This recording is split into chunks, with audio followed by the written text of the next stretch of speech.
Bonjour à tous et bienvenue dans cette vidéo. Alors, je viens de recevoir un tarot que j'ai acheté de Patrick Valenza, qui est le tarot Trionfi della Luna Paradoxical Edition. Donc, c'est l'édition avec un fond noir.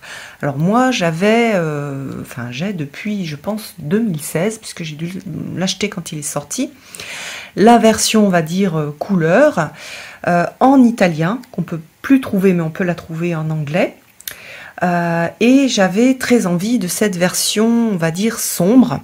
Donc c'est le Trionfi della Luna qui n'a pas les mineurs qui ont des scènes de vie comme le Rider-Waite.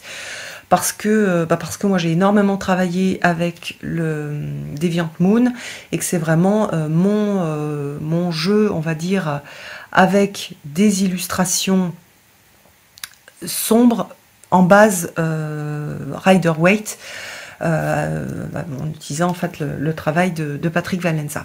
Donc ce que je voulais faire, c'est vous montrer visuellement la différence de rendu et puis la différence de feeling. Vous allez voir que les couleurs sont très importantes dans un jeu. C'est elle qui apporte quelque chose aussi d'assez subtil, et souvent on sous-estime un petit peu cette partie couleur. Alors au niveau des boîtes, on a des boîtes qui se ressemblent, hein, donc elles sont brillantes. Ici, il y avait un petit travail que j'aimais bien. Je ne sais pas pourquoi il ne l'a pas repris avec un, vous voyez, un petit œil. Là, on retrouve les mêmes illustrations. Alors, c'est moins épais puisque moi, j'avais cette édition spéciale avec aussi des cartes qu'on peut utiliser, enfin que je n'utilise pas, mais qu'on peut utiliser pour faire des compléments, comme une sorte de petit oracle. Voilà, le dos est moins joli aussi. Enfin le dos, oui, cette partie-là est moins jolie aussi. Là, on avait quelque chose de plus travaillé. Et puis, pour tous ces nouveaux jeux, il a mis en fait une partie à l'horizontale. Voilà. Donc moi, j'avais celle avec le texte italien, mais à nouveau, vous pouvez le trouver aussi, mais avec le texte en anglais. Voilà, allez, hop, on va les sortir. Voilà. Alors, je vais enlever à la fin. Toc. Voilà, j'avais un diable supplémentaire. Donc, je ne sais pas ce qu'il y a dans son nouveau... il y avait un diable et oui, non, si c'est tout, un diable. Hop. Et là, on a une carte supplémentaire aussi, enfin deux. J'ai eu cette carte là. Je sais pas si ça correspond peut-être à un nouveau jeu qui va sortir. Hop, ça c'est la carte de présentation. Voilà. Et puis voilà les cartes. Alors les dos, ici on a quelque chose de rouge foncé et là de bleu. Hop. Alors je suis vraiment contente de l'avoir trouvé parce que qu'il l'ait réédité. Oups, en 2022, parce que j'étais pas du tout sûre de pouvoir l'avoir et j'avais vraiment très envie de travailler avec. Donc c'est un peu mon jeu, on va dire clair et sombre, avec ce fond sombre. Je trouve que le travail de Patrick Valenza va très bien avec ce fond sombre aussi. Voilà. Donc vous voyez que dans la façon qu'il a d'interpréter les cartes, on a quelque chose qui fait très... D'ailleurs, c'est ce qu'il explique, hein, ça fait très caricature du 19e siècle, je crois. Voilà, les illustrations satiriques du 19e siècle. On retrouve un peu cette façon de faire, je ne sais pas si vous en avez vu, avec... les descriptions des trois états, donc le tiers état, la noblesse et le clergé, avec le tiers état qui est en train de porter le clergé et la noblesse. Je trouve là-dedans, donc on retrouve cette idée de noblesse. Comme au niveau, on va dire, de la mode, on est sur le 18e siècle. Avec donc dans ce 18e siècle la Révolution. Je trouve qu'on a cette idée aussi de fou avec la noblesse partagée peut-être avec donc ce diable et puis cette lune cette noblesse un peu partagée, tiraillée, cette noblesse aussi qui va être déchue. Donc il y a cette idée aussi un petit peu différente, ou en tout cas qui complète l'interprétation du fou,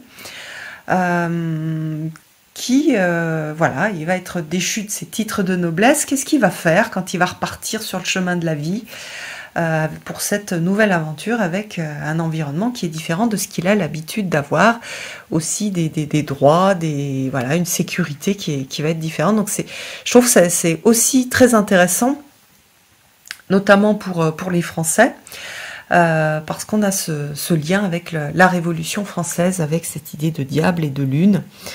Voilà, on a aussi ce côté satirique qu'on retrouve dans des anciennes illustrations, ceux derrière qui crachent du feu.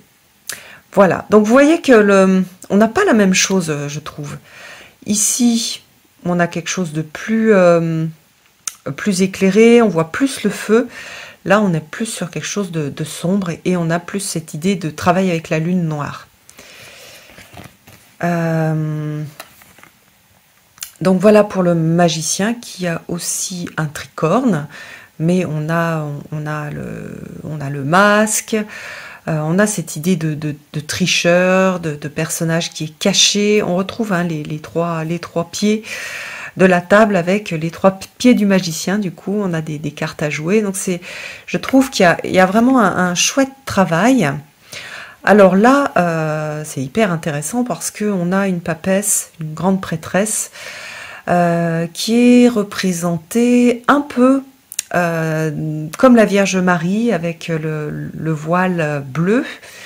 Mais donc elle a les cornes aussi de la réceptivité, on a les roses. Donc je trouve qu'elle est très liée à la Vierge, mais avec derrière le feu, donc il y a un côté un peu subversif. Vous voyez il y a l'autodafé aussi, avec les livres qui sont en train de brûler. Donc il y a pas mal de choses que l'on peut aussi lier à l'histoire. Et à quoi ça nous fait penser, ça va dépendre un petit peu du tirage. Mais j'aime beaucoup, c'est une de mes grandes prêtresses préférées. Alors, au niveau des cartes de l'impératrice et de l'empereur, on a des choses un peu plus choquantes. On a cette impératrice avec ce gros ventre. Donc, pourquoi est-ce qu'elle a ce gros ventre, Elle peut être enceinte, mais pas forcément. On a ce côté un peu, voilà, elle a ce côté un peu méprisant, tout comme l'empereur. Donc, c'est aussi assez intéressant d'aller voir ce qu'elle peut refléter. On a une impératrice qui n'est pas très maternelle, je trouve, et dans ce sens-là, on a plus la femme de pouvoir que la femme enceinte, et ça, c'est beaucoup plus en lien avec le Marseille. Voilà, l'empereur, même chose, l'homme de pouvoir, le noble, un petit peu méprisant aussi. Donc voilà, soit on va prendre le pouvoir, soit on va prendre l'aspect sombre de l'empereur. Patrick Valenza, il est très fort pour faire ressortir les aspects sombres des cartes. Vous voyez le hiérophante ou le pape. J'aurais d'ailleurs préféré qu'il conserve les noms, parce que pour moi c'est plutôt un pape qu'un hiérophante. Voilà, donc il travaille à nouveau avec la lune, il y a un gros travail avec cette énergie lunaire qui est lumineuse et douce et très sombre à la fois. Donc là, avec les deux petits diablotins qui pleurent dessous, même chose. Je la trouve super intéressante dans sa signification. Et parfois, quand je tire cette carte-là, c'est aussi, arrête tes jérémiades. Il y a vraiment ce côté de jérémiade dans celui-ci. Donc, voilà, cette idée de pas prendre en main sa vie et tout le temps aller chercher l'aide du divin, alors que on a quand même un certain nombre de choses à faire tout seul. Voilà, on a une certaine autonomie, c'est ça aussi le libre arbitre qui nous a été donné. Les cartes des amoureux, je les trouve très très jolies, je les aime beaucoup, beaucoup. Voilà, les deux. Le chariot. Donc on retrouve des codes, là, on a une étoile filante, on a le char, l'étoile filante, plutôt quelque chose de solaire avec une coiffe lunaire. Donc intéressant aussi, j'adore la justice, donc c'est pareil.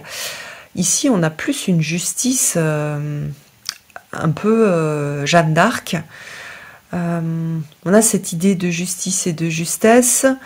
On a aussi, comme elle a ce côté de chevalier. Pour qui est-ce que la justice se bat? Est-ce que c'est une justice humaine qui va se battre pour les riches, pour ceux qui ont le pouvoir? Est-ce que c'est une véritable justice qui va apporter une justice au-delà de la justice humaine? Voilà, je la trouve du coup super intéressante. Elle a aussi, on peut travailler avec les couleurs. J'aime bien son habit jaune qui, pour moi, lui apporte son aspect très mental en fait. Hein, c'est une justice mentale. D'ailleurs, la carte de la justice, c'est plus une justice mentale. C'est pas une justice avec une sorte de bienveillance, etc. Oui, elle est plus liée à la justesse d'ailleurs. Qu'est-ce qui est juste? L'ermite. J'aime beaucoup aussi, j'aime beaucoup cet ermite. Ce vieil homme, donc on a cette sagesse de l'ancien. Ce dépouillement aussi de l'ermite que l'on n'a pas dans beaucoup de jeux. Voilà, le fait de se dépouiller du matériel pour accéder à cette sagesse, c'est intéressant parce qu'aussi c'était un petit peu les croyances qu'il y avait quand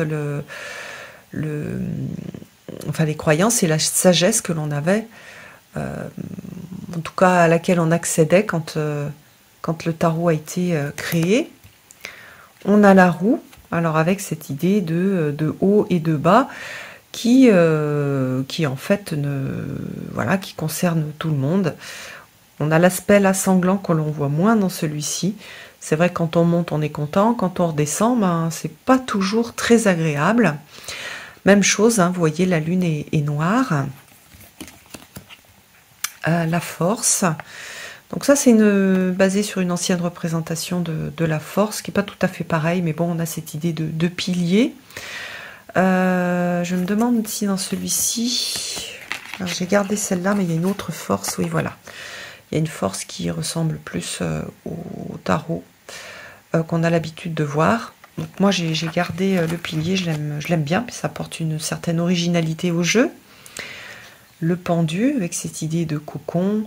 On a les branches qui saignent, hein, on l'a aussi dans certains tarots de Marseille. J'aime beaucoup, voilà. La mort, qui a un côté... un petit côté memento mori, avec beaucoup de symboles. Voilà, comme dans le Marseille, hein, on a des personnages royaux dont on a coupé la tête.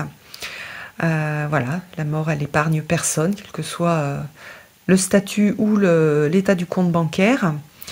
On a un colibri, on a plusieurs choses qui aussi peuvent beaucoup aider au niveau soit de l'intuition, soit si on fait de la projection.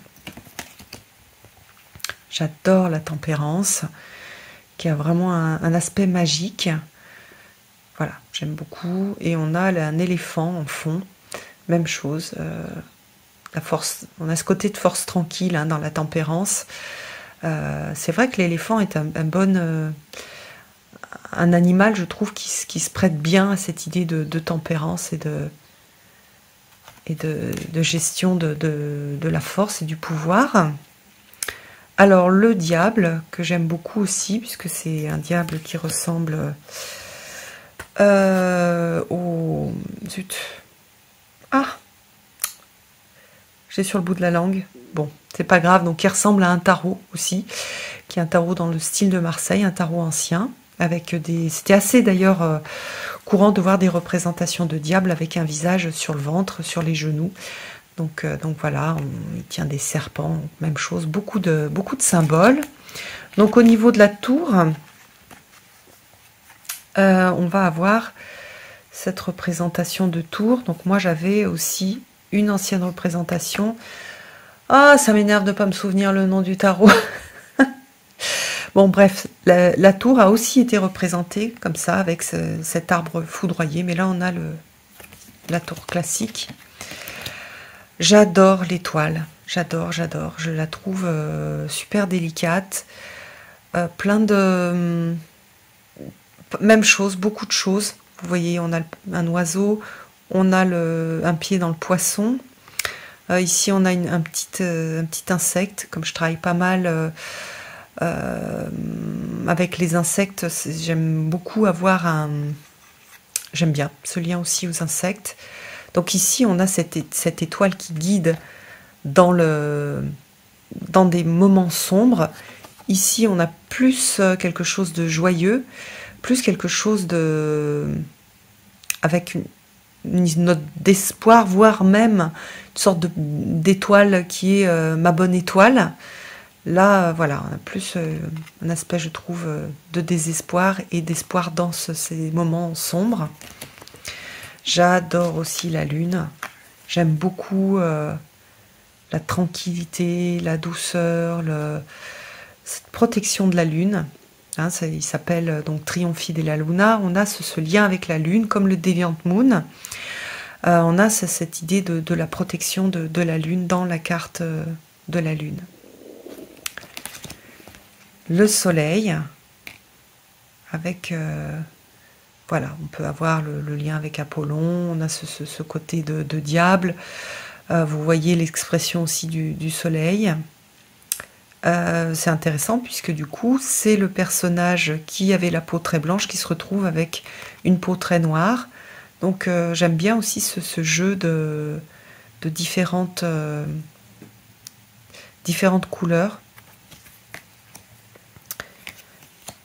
Alors, le jugement qui a été refait. Donc ça, j'aime bien, parce que bah, ça me fait aussi un jugement différent pour moi. Voilà. C'est celui-ci plus Marseille. Celui-ci, il a un petit côté... je sais pas. Voilà. On a ce côté de monstre et d'intérieur de monstre. J'aime bien aussi. C'est sûrement la représentation aussi du jugement dernier, hein, c'est d'autres représentations de jugement dernier. Le tarot de Marseille, il est extrêmement marqué par la chrétienté, hein, donc on a comment dire, l'histoire et les croyances catholiques. Et voilà pour le monde, ce monde bleu, qui a un côté aussi noble. Donc on a cette noblesse qui se dépouille, qui est sur le monde, sur notre terre, notre chère terre. Hop. Et puis ensuite, nous allons avoir les mineurs. Alors je vais aller un petit peu plus vite, juste pour vous montrer aussi que le rendu est très différent. J'aime les deux. En fait, ce tarot, je l'aime beaucoup parce que les mineurs sont magnifiques et très parlantes. Alors, ce qu'il a fait dans cette version-là, qu'il n'y avait pas dans la première édition du Paradoxical, il a fait en sorte qu'on puisse reconnaître endroit en vert. Vous voyez, par exemple, alors attendez, du coup, je vais peut-être les remettre pour vous le montrer. Bon, bah là, il n'a pas fait de modification. Sur celle-ci, par exemple, au lieu d'avoir quelque chose de symétrique au niveau des fleurs, vous voyez qu'on a un petit visage. Donc, si on regarde la carte dans sens inversé, on a le visage qui est à l'envers. Donc là, je sais que ça va être en vert. Sur celle-ci, même chose. Vous voyez qu'on a le visage, alors que là, on n'avait pas de visage. Sur celle-là, intéressant, on va avoir la lune et le soleil, avec la lune dans un sens. Donc on va voir, en fait, voilà, par exemple, que la carte est à l'envers. Mais j'aime bien aussi, parce qu'ici, c'est l'étoile ou le soleil, plutôt l'étoile d'ailleurs, qui est mise à l'honneur, alors qu'ici, c'est plutôt la lune. Donc c'est intéressant, parce qu'on va pouvoir aussi utiliser ça lors des tirages. Voilà, même chose ici, hein. On a un petit visage. Voilà, et on va retrouver des visages pour toutes les cartes où on en a besoin. Vous voyez ici, vous voyez comme c'est beau, J'adore les branches, les inflorescences, l'aspect aussi des branches. Donc ça, c'est pour les bâtons. Hop, je vous montre. Je vais aller un peu plus rapidement. Ensuite, donc, nous avons les cartes de cours, même chose, avec quelque chose, un rendu qui est très différent. Là, on voit peut-être un petit peu plus l'aspect diable, quoique, voilà. Hop, j'aime beaucoup le couple roi et reine de bâton. Je les aime énormément. Donc, vous voyez, il est doué pour mettre beaucoup de petits symboles qui, à nouveau en projection ou en intuition, aident énormément pour l'interprétation. Regardez comme il est classe. Donc vous voyez là, par exemple, quand on fait pas de tirage, on se dit qu'est-ce que c'est que ce personnage qui sort, qui est dans l'eau, qui a pas de bras. Lorsqu'on fait un tirage, vous allez voir qu'en fonction de la question, ça va vous inspirer. Alors, hop, la Jérusalem céleste, dans l'as de coupe. Alors là, je ne crois pas qu'il ait fait des modifications, puisque les coupes n'en ont pas besoin. Mais vous voyez, à nouveau, des choses qui sont plus mises en valeur que d'autres. Voilà, là, on a de l'eau et peut-être ici du vin ou du sang. Alors qu'ici, on le voit un petit peu moins sanglant, mais plus sombre. Vraiment, ce jeu est très très très très bon. J'aime beaucoup beaucoup l'utiliser.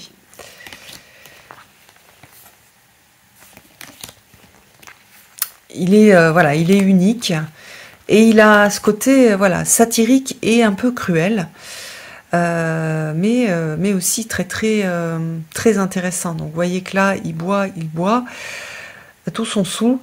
Et que ça lui fait gonfler l'estomac, alors peut-être qu'il a mal au ventre. Donc c'est un peu lorsqu'on est gavé d'émotions, lorsqu'on n'arrive plus à gérer les émotions, qu'on s'en repaît. Voilà, il y a des choses de ce type-là qui peuvent ressortir. Voilà, là on dirait... il y a le côté un peu innocent du cavalier de coupe. On a l'impression qu'il est sur sur sa petite bouée. Il y a cette idée de jeunesse, d'adolescent qui fait le grand, qui est entre deux âges.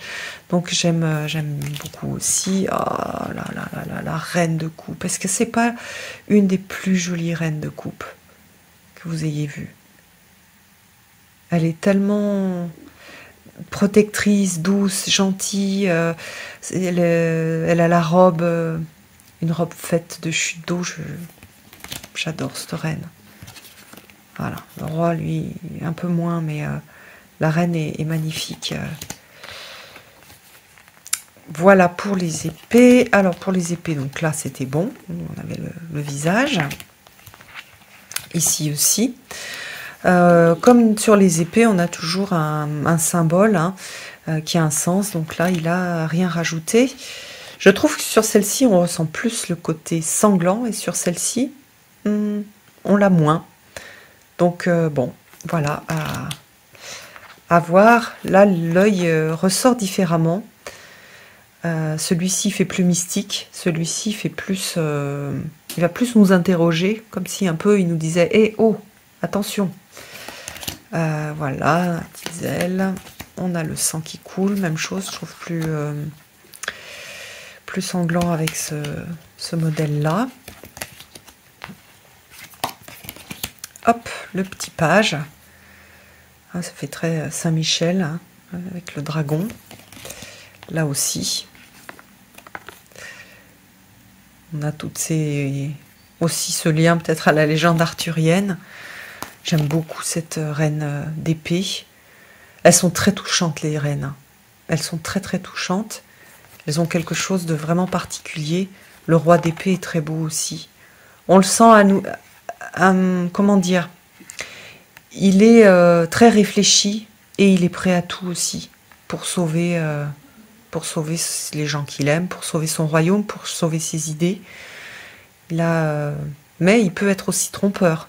Il fera tout, en fait. Attention, hein, un roi d'épée, il vaut mieux pas trop aller s'y frotter. Bon, là, c'est juste magnifique. Magnifique. Les deux sont magnifiques. J'aime tellement comme ça ressort. Ah, vous voyez, les 2016. Comme ça ressort aussi en fond noir. Regardez comme c'est beau. Ah oui, ce que j'ai oublié de vous dire, c'est que le tour correspond à la suite. Vous voyez, là, on a un tour violet. Là aussi, ça correspond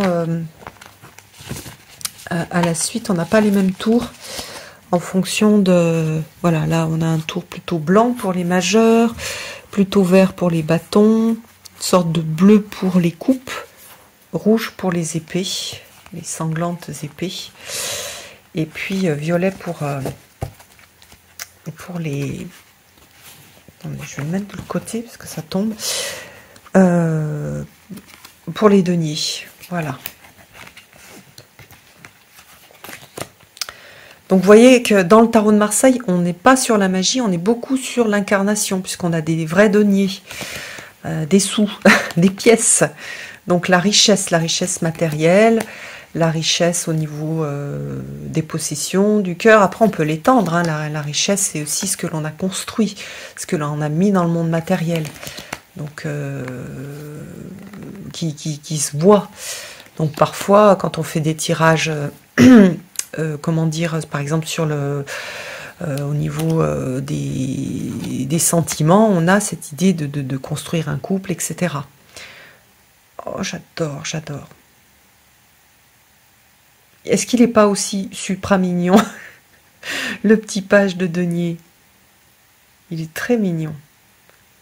Là, ce côté de rechercher aussi dans la nature, de cette curiosité, cet enfant qui s'émerveille d'un papillon. J'aime beaucoup. Alors, lui, bon, il est assis sur un dragon. Il va pas aller tout trucider comme celui des épées. Il va plutôt, voilà. Et j'aime bien aussi, c'est...